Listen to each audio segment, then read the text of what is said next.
ثم أعوذ بالله من الشيطان الرجيم وإلهكم إله واحد لا إله إلا هو الرحمن الرحيم۔ معزز سامعین گرامی قدر، آج جس موضوع پر آپ لوگوں سے گفتگو کا ارادہ ہے وہ نہایت اہم موضوع ہے۔ ہم سب نے اس بات کو سمجھنا ہے اور ذہن نشین کرنا ہے کہ نبی کریم صلی اللہ علیہ وسلم آج سے 1400 سال قبل وہ کون سی دعوت لے کے آئے، وہ کون سا نعرہ لے کے آئے، وہ کون سا مشن اور منشور لے کے آئے کہ جس کو جب انہوں نے بلند کیا تو آپ کے اپنے ہی رشتہ دار، آپ کے خالو، آپ کے ماموں، آپ کے چچا، آپ کے خالہ زاد، آپ کے چچا زاد، آپ کے اپنے ہی قبیلے کے لوگ آپ کی جان کے دشمن ہو گئے۔ وہ کون سا نعرہ تھا، وہ کون سا مشن تھا، وہ کیا تھا کہ آپ کا چچا ہے، ہاشمی ہے، مطلبی ہے، قریشی ہے، آپ کی 2 بیٹیوں کا سسر ہے، لیکن نبی کریم صفا کی پہاڑی پر چڑھ کے اس نعرے کو لگاتے ہیں تو کیا کہتا ہے؟ نعوذ باللہ، اللہ آپ کے ہاتھوں کو توڑے۔ اللہ رب العزت جواب میں کیا کہتے ہیں؟ تبت یدا ابی لہب و تب، اے ابو لہب، قیامت کے دن تک قرآن کا ایک قاری بھی زندہ رہے گا، تیری اس بات کی وجہ سے تجھ پہ قیامت تک لعنتیں برستی رہی۔ وہ کیا نعرہ تھا؟ وہ نعرہ معزز سامعین گرامی قدر یہ تھا وَإِلَٰهُكُمْ إِلَٰهٌ وَاحِدٌ، کہ تم سب کا معبود ایک اللہ ہے جو رحمان بھی ہے اور رحیم بھی ہے۔ میں یہاں پر آپ لوگوں کے سامنے تھوڑی سی گفتگو اس بارے میں کرنا چاہتا ہوں کہ کیا کفار مکہ اور قریش مکہ اللہ رب العزت کو جانتے ہی نہ تھے؟ حاضرین گرامی قدر، ایک نقطہ اپنے ذہن میں بٹھا لیجئے، دنیا میں کوئی مذہب، دنیا میں کوئی مذہب ہو، آسمانی ہو یا غیر آسمانی، اس کا عقیدہ کیا ہے؟ توحید ربوبیت میں اس کا کامل اعتقاد ہوتا ہے۔ کیا مطلب؟ ونس آف گاڈ، ایک خدا کا تصور۔ دنیا کا جون سا مرضی مذہب ہو، عیسائیت ہو، یہودیت ہو، ہندو مت ہو، بدھ مت ہو، جین مت ہو، دنیا میں جتنے بھی مذہب ہیں ایک رب کا تصور ضرور موجود ہے، اور قریش مکہ میں بھی یہ تصور موجود تھا۔ اور یہ بات میں اپنی طرف سے نہیں کہہ رہا، قرآن کہتا ہے پیارے حبیب ان سے پوچھئے قل لمن الارض ومن فیہا، کس کے لیے ہے زمین و آسمان کی بادشاہی؟ تو قریش مکہ اور کفار مکہ کیا کہیں گے؟ سیقولون للہ، اللہ رب العزت کے لیے ہے۔ قل من رب السماوات السبع ورب العرش العظیم، پیارے حبیب ان سے پوچھئے کہ کون ہے آسمان کا مالک اور عرش عظیم کا مالک کون ہے؟ کیا کہیں گے؟ سیقولون للہ، اللہ ہی ہے۔ قل عمن یملک السمع والابصار، کون ہے جو آپ کی قوت سامعہ کا اور باصرہ کا مالک ہے؟ کیا کہیں گے؟ سیقولون للہ۔ کیا مطلب؟ توحید ربوبیت یہ توحید ہے جو دنیا کے ہر مذہب میں پائی جاتی ہے۔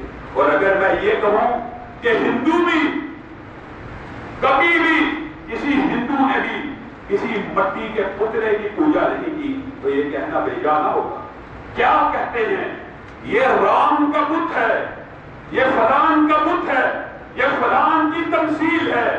مجرد مٹی کے سامنے دنیا میں کبھی کسی نے سجدہ نہیں کیا۔ سجدہ کس کو کرتے ہیں؟ جو اس شخص جس کے نام کا بت بنایا ہوتا ہے۔ رام ایک نیک آدمی تھا، اس کے نام کا بت بنایا، پوجا مٹی کی نہیں ہو رہی، رام کی ہو رہی ہے۔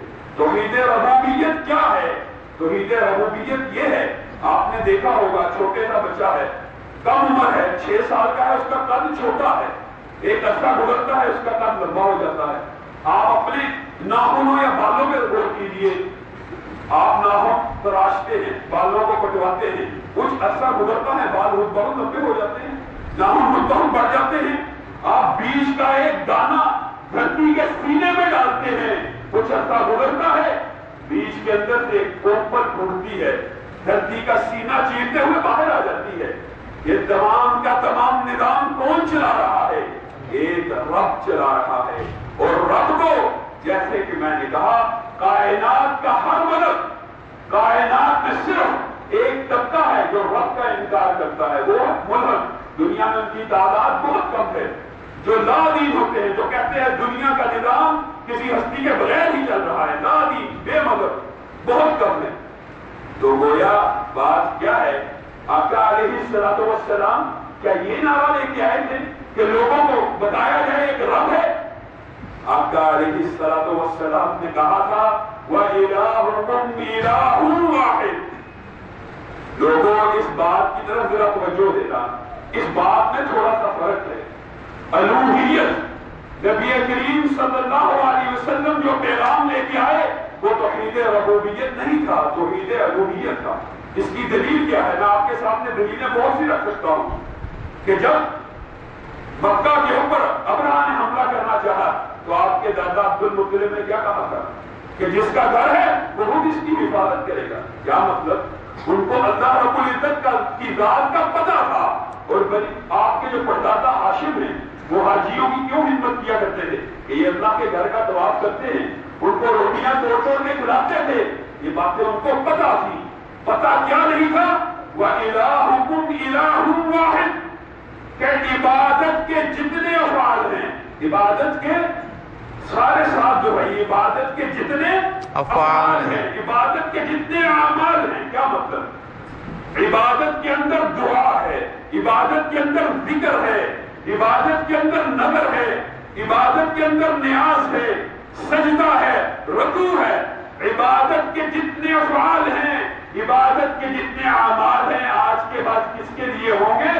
ایک اللہ رب العزت کے لیے. کفار مکہ جواب میں کیا کہتے تھے؟ اجعل الآلہۃ الہ واحدا ان ھذا لشیء عجاب. آقا آپ یہ کیسی دعوت لے کے آئے ہیں؟ 360 بت تو ہم نے صرف خانہ کعبہ کے اندر رکھے ہوئے ہیں، آپ کہتے ہیں سب کو چھوڑ کر ایک اللہ کی عبادت کی جائے. نبی کریم جب ہم کو سمجھاتے توحید الوہیت سمجھایا کرتے تھے وَإِلَٰهُكُمْ إِلَٰهٌ وَاحِدٌ کہ آج کے بعد نظر غیر اللہ کی نہیں، نیاز غیر اللہ کی نہیں، سجدہ غیر اللہ کو نہیں، دعا غیر اللہ سے نہیں. تو وہ کیا کہتے؟ قرآن کے الفاظ ہیں، اپنی طرف سے نہیں کہہ رہا، مَا نَعْبُدُهُمْ ہم ان کی پوجا نہیں کرتے. اللہ کا نبی ان کو کہہ رہا ہے کہ سجدہ کرو اللہ کو، روزہ رکھو اللہ کے لیے، نماز، حج، جو بھی عبادت کے افعال ہیں، نظر، نیاز، ذکر، دعا، وہ جواب میں کیا کہتے ہیں؟ مَا نَعْبُدُهُمْ اے اللہ کے نبی ہم ان بتوں کی پوجا تو نہیں کرتے إِلَّا لِيُقَرِّبُونَ إِلَى اللَّهِ زُلْفَىٰ. کیا کہتے ہیں؟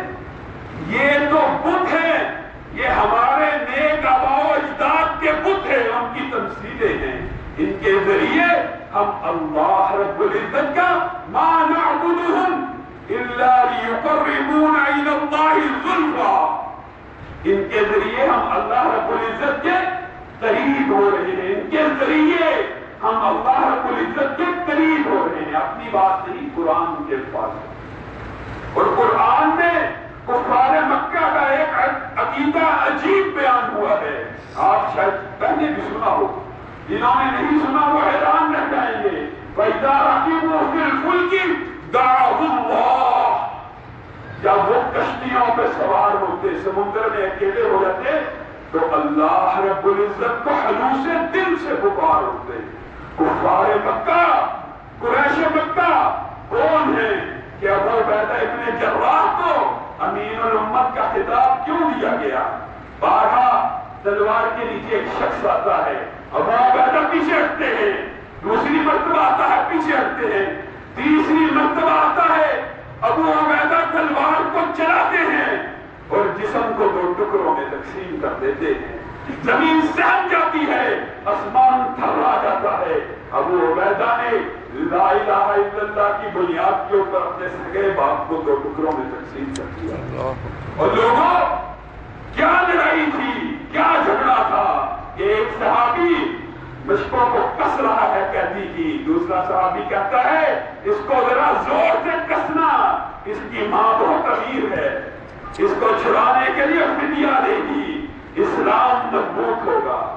کہتا ہے مصعب آج اسلام نے تجھے اتنا سگدل کر دیا، اپنے سگے بھائی کو نہیں پہچانتا۔ مصعب نے کہا تو میرا بھائی نہیں، میرا بھائی وہ ہے جو تجھ کو باندھ رہا ہے۔ کیا مطلب؟ آقا علیہ السلام نے ایک نیا نعرہ دیا، ایک نئی برادری دی، ایک نیا قبیلہ تحریک کیا۔ کس بنیاد کے اوپر؟ لا الہ الا اللہ کی بنیاد کے اوپر، توحید الوہیت کی بنیاد کے اوپر۔ اور آج مسلمانوں کا حال کیا ہے؟ ایک طرف تو قریش مکہ ہے اور کفار مکہ ہے، دوسری طرف آج کا نام نہاد مسلم ہے، جو نعوذ باللہ کیا کہتا ہے؟ جب گرداب میں پھنستی ہے کشتی تب بجاتا ہے معین الدین چشتی۔ نعوذ باللہ کفار مکہ جب کشتی میں بیٹھتے خلوص دل سے اللہ کو پکار اٹھتے۔ آج کے مسلمان کو شیطان نے بہت بڑے وہم میں مبتلا کر دیا۔ لوگوں، توحید الوہیت ہی وہ نعرہ ہے۔ الوہیت کا جو لفظی ترجمہ ہے وہ کیا ہے؟ عبادت اللہ ہی کی ہوگی۔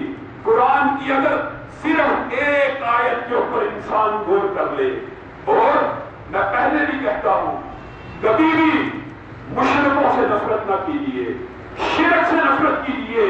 کسی مشرک کو دیکھیں تو کیا کہیں؟ اس کی تبلیغ کے اوپر پڑ جائیں، اس کے پیچھے لگ جائیں کہ میں نے اپنے اس بھائی کو جہنم سے آزاد کروانا ہے۔ وجہ کیا ہے؟ لوگوں، شرک اتنا بڑا گناہ ہے، ان اللہ لا یغفر ان یشرک بہ۔ اللہ رب العزت نے کل قیامت کے دن ہر گناہ معاف کر دینا ہے۔ اللہ کی مرضی ہے، معاف کرے نہ کرے، سزا دے نہ دے، لیکن کل قیامت کے دن ایک لمحہ وہ بھی آئے گا جب اللہ رب العزت کہے گا کہ جہنم سے ہر اس شخص کو آزاد کر دیا جائے جس نے دنیا میں میرے ساتھ شرک نہیں کیا۔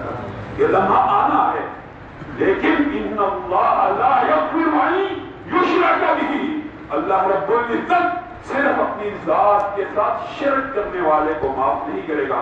وَيَغْفِرُ مَا دُونَ ذَلِكَ لِمَن يَشَاءُ، اور اس کے علاوہ جس کو چاہے بغیر عذاب کے بھی معاف کر دے۔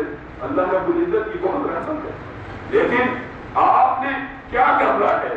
آپ نے لوگوں کے پیچھے، لوگوں کے خلاف گفتگو کرنا۔ ہمارے معاشرے میں عموماً مشرک لوگ یا شرک کس لیے بڑھ رہا ہے؟ ایک آدمی ایک خطیب شرک کے خلاف تقریر کرتا ہے، ان کے خلاف گفتگو کرتا ہے، فتوے لگاتا ہے، ایسے تبلیغ کا اثر نہیں ہوتا۔ آپ نے جانا ہے، ان کو سمجھانا ہے کہ قرآن کی یہ آیات ہیں، قرآن میں یہ اللہ رب العزت نے بیان کیا صرف ایک آیت، امن یجیب المضطر اذا دعا۔ اللہ رب العزت کہہ رہا ہے، اللہ رب العزت امن یجیب المضطر اذا دعا۔ عموماً پاکستان میں جو شرک کی قسمیں ہیں کس وقت آتی ہیں؟ جب انسان مشکلات میں پھنس جاتا ہے، نعوذ باللہ اللہ سے مایوس ہو جاتا ہے اور انسانوں کے پیچھے بھاگنا شروع کر دیتا ہے۔ اللہ رب العزت قرآن میں کہتے ہیں امن یجیب المضطر، تو کون ہے جو جب مشکلات میں کوئی انسان پھنس جائے، اذا دعاہ ویکشف السوء، کون ہے جب کوئی مشکلات میں پھنس جائے اور اللہ کو پکارے تو اللہ اس کی مشکلات کو دور نہ کرے۔ اِلٰہٌ مع اللہ، کیا اللہ کے علاوہ بھی کائنات میں کوئی ایسا ہے جو انسان کی مشکلات کو دور کر دے؟ کیا یہ ایک آیت انسان کے عقیدہ توحید کے لیے کافی نہیں کہ اللہ رب العزت وما قدر اللہ حق قدری، اللہ رب العزت کی قدر ہی نہیں کی گئی؟ اللہ رب العزت قرآن میں کہہ رہا ہے کیا کہ جن کو تم اللہ کے علاوہ پکارتے ہو وہ ایک مکھی کو بھی پیدا نہیں کر سکتے، اور ایک مکھی کو دور کی بات، جب وہ کھانا کھا رہے ہوں ان کے کھانے میں سے مکھی کوئی چیز اچک کے لے جائے تم اس کھانے کو بھی واپس نہیں لا سکتے۔ ضعف الطالب والمطلوب، مانگنے والا بھی نہایت صحیح عقیدے کا حامل ہے اور جس سے مانگا جا رہا ہے وہ تو نہایت کمزور ہے۔ لوگوں سچے دل سے بتاؤ، کیا کائنات میں یا پاکستان میں یا پوری دنیا کے اندر کوئی ایسا شخص ہے جو اپنے آپ کو ہی بڑھاپے سے بچا لے؟ کوئی ایسا شخص ہے جو اپنے ہی سر کے بالوں کو سفید ہونے سے بچا لے؟ اللہ رب العزت نے قرآن پاک میں عجیب الفاظ کہے کہ دنیا میں جتنے بھی نبی آئے ان کی ایک ہی دعوت تھی کہ آج کے بعد عبادت اللہ کے علاوہ کسی کی نہیں ہوگی. اور لوگوں، کیا انبیاء اس لیے آئے تھے کہ اللہ کی عبادت کو چھوڑ کر ہماری پوجا شروع کر دو؟ اللہ رب العزت نے ایک مقدمہ قرآن پاک میں رکھا ہے لوگوں کو سمجھانے کے لیے. کیا؟ وہ عیسیٰ کی پوجا کرنے والوں، عیسیٰ کو اللہ کی ذات میں شریک سمجھنے والوں، عیسیٰ کے پاس انگنت اختیارات ماننے والوں. اور کبھی کبھی میرے ذہن میں آتا ہے کہ ہمارے معاشرے میں شرک کس قدر زیادہ ہے، نعوذ باللہ. جو ہوا میں اڑے، جو آگ پہ چلے، جو جادوگر ہو، اس کو ولی اللہ مانا جاتا ہے. وہ حضرت عیسیٰ کے پاس تو ایسے ایسے معجزے موجود تھے کہ مردے کے اوپر ہاتھ پھیرتے مردہ زندہ ہو جاتا، اور بتایا کرتے تھے تم نے اپنے گھروں میں کیا چیز ذخیرہ کی ہے. اب سچی بات بتاؤ، کوئی ایسا انسان ہو جو کسی کے سامنے مردہ کو زندہ کر دے؟ اس کے بارے میں تو لوگوں کے ذہن میں وہم آ سکتا ہے کہ مردے کو زندہ کر رہا ہے، لیکن اللہ رب العزت ہم سب کا عقیدہ درست کرنے کے لیے کیا کہتے ہیں کہ عیسیٰ کے پاس جتنے بھی معجزے تھے کانا یاکلان الطعام. کیا مطلب؟ عیسیٰ بھی اور مریم بھی دونوں کھانا کھایا کرتے تھے. کیا مطلب؟ جو انسان کھانا کھاتا ہے اس کو پھر رفع حاجت کی بھی ضرورت ہوتی ہے. اللہ رب العزت کتنی خوبصورتی سے توحید کو بیان کر رہے ہیں کہ عیسیٰ کی پوجا کرنے والوں، اس کی اماں کی پوجا کرنے والوں، کانا یاکلان الطعام، وہ دونوں تو کھانا کھایا کرتے تھے. لوگوں، جو کھانا کھاتا ہے وہ مشکل کشا نہیں ہو سکتا، جو کھلاتا ہے وہی مشکل کشا ہوتا ہے. جو مریض ہوتا ہے وہ شفا نہیں دے سکتا، جو اللہ ہوتا ہے وہی شفا دیتا ہے. حضرت ابراہیم اور ابراہیم علیہ السلام کی زندگی کا اگر مطالعہ کیا جائے کتنی عجیب زندگی ہے. حضرت ابراہیم کیسی توحید کا اعلان کرتے ہیں کہ جبریل امین آ رہے ہیں، آگ میں ڈالا جانا ہے اور جبریل امین آئے ہیں، شرک کی کوئی بات نہیں. ابراہیم سے آ کے پوچھتے ہیں کہ کیا آپ کو کوئی حاجت ہے؟ ابراہیم جواب میں کیا کہتے ہیں؟ جبریل میری تجھ سے کوئی حاجت نہیں، حسبی اللہ، میرے لیے اللہ ہی کافی ہے. اور کیا جبریل کے ذریعے اللہ کو پیغام دینا شرک تھا؟ کیا نبی کریم صلی اللہ علیہ وسلم نے جبریل کے ذریعے بات نہیں کی ہے؟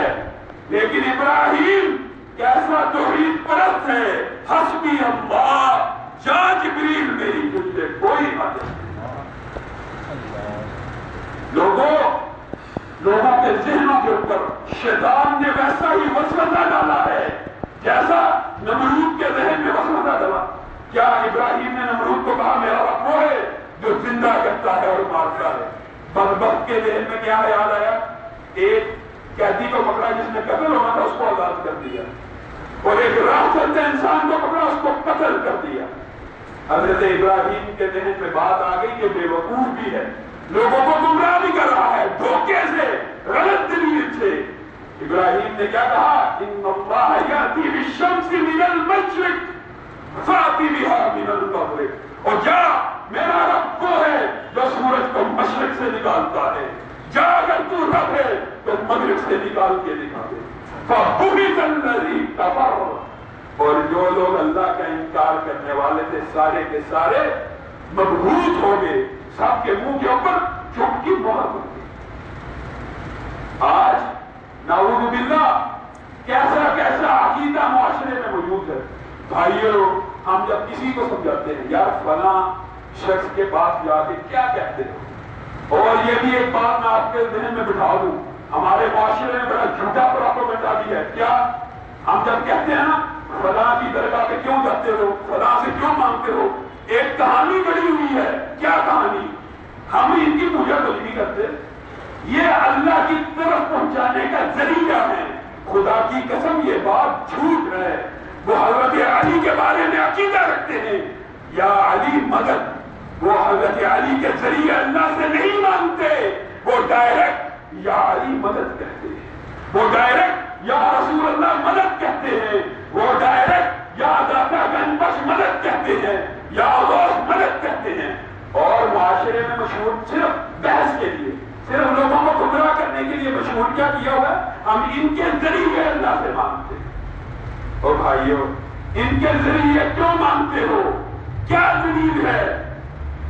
پھر عجیب و غریب فلسفہ ہم ان کے سامنے جب یہ بات رکھتے ہیں کہ جو طریقے اللہ نے ذریعے بتلا دیے تین، ان کے علاوہ نہیں مانگنا، یہ بات بھی اپنے ذہن نشین کر لیجیے کہ تین طریقے جائز ہیں جن رستوں پہ چلتے ہوئے، وہ بھی اس لیے جائز ہیں کہ نبی کریم صلی اللہ علیہ وسلم نے بتا دیے۔ خدا کی قسم اگر نبی کریم صلی اللہ علیہ وسلم یہ کہتے تھے کہ میں اپنے بھائی سے مدد طلب نہ کروں، قرآن میں بارہ آیا وَتَعَاوَنُوا عَلَى الْبِرِّ وَالتَّقْوَىٰ، ایک دوسرے کی مدد کرو، ایک دوسرے کی ہیلپ کرو، لیکن اگر اللہ کے نبی اور اللہ اس حکم کو نازل کر دیتا کہ ایک دوسرے سے مدد بھی نہیں دیتی دنیا کے معاملات میں، تو اللہ کے فضل و کرم سے ہم نبی کی اس حدیث کو بھی مان لیتے۔ لیکن جب نبی نے جس چیز کی اجازت دے دی، کس چیز کی اجازت دی؟ سن لیجیے، واقعہ ہے نبی کریم صلی اللہ علیہ وسلم خطبہ دے رہے ہیں، ایک شخص آتا ہے کہتا ہے نبی کریم قحط سالی کا دورہ ہے، مال ہلاک ہو گیا، جانور تباہ ہو گیا، اللہ سے دعا کیجیے، اللہ سے دعا کیجیے بارش ہو جائے۔ مسئلہ کیا سمجھ آیا کہ کسی زندہ نیک انسان سے دعا کرانا جائز ہے۔ کیا مطلب؟ کہ زندہ ہو نیک ہو، اس سے دعا کروانا جائز ہے۔ اسی حدیث کو وہ لوگ اپنے مقصد کے لیے کیسے استعمال کرتے ہیں، میں آپ کو بتاتا ہوں۔ نبی کریم صلی اللہ علیہ وسلم اگلے ہفتے پھر آتا ہے کہ اب بہت بارشیں ہو چکی، مال ہلاک ہو رہا ہے، اللہ سے دعا کیجیے کہ اللہ بارش کو حکم دے۔ نبی کریم دعا کرتے ہیں، بارش ختم ہو جائے۔